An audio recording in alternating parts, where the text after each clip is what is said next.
நடிகை குஷ்புவை கண்டித்து இந்திய குடியரசுக் கட்சி சார்பில் கண்டன ஆர்ப்பாட்டம் நடைபெற்றது.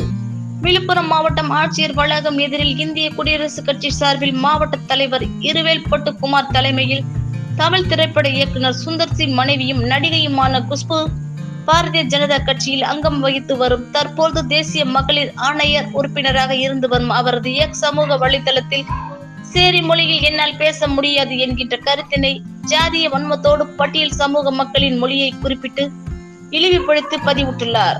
சேரி மக்கள் பேசுகின்ற மொழி வன்மம் கொண்ட மொழி என்றும் தீண்டத்தகாத மொழி என்றும் அவரது எக்ஸ் சமூக வலைதளத்தில் பதிவிட்டுள்ள குஷ்பு மீது வன்கொடுமை தடுப்பு சட்டத்தின் கீழ் வழக்கு பதிவு செய்து கைது செய்ய கோரியும் இனி வரும் காலங்களில் விழுப்புரம் மாவட்டத்தில் இவருடைய திரைப்படங்களை திரையிட அனுமதிக்க மாட்டோம் என்பதை தெரிவித்து பட்டியல் சமூக மக்களின் மொழியை இழிவுபடுத்தி பேசிய குஷ்புவினை இந்த நாள் வரை கைது செய்யாததை கண்டித்தும் மாபெரும் கண்டன ஆர்ப்பாட்டம் நடைபெற்றது.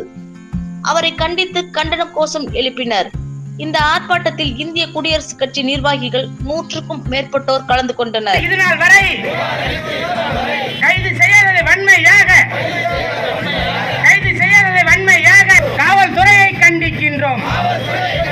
கைது செய் நடிகை குஷ்புவை கைது செய்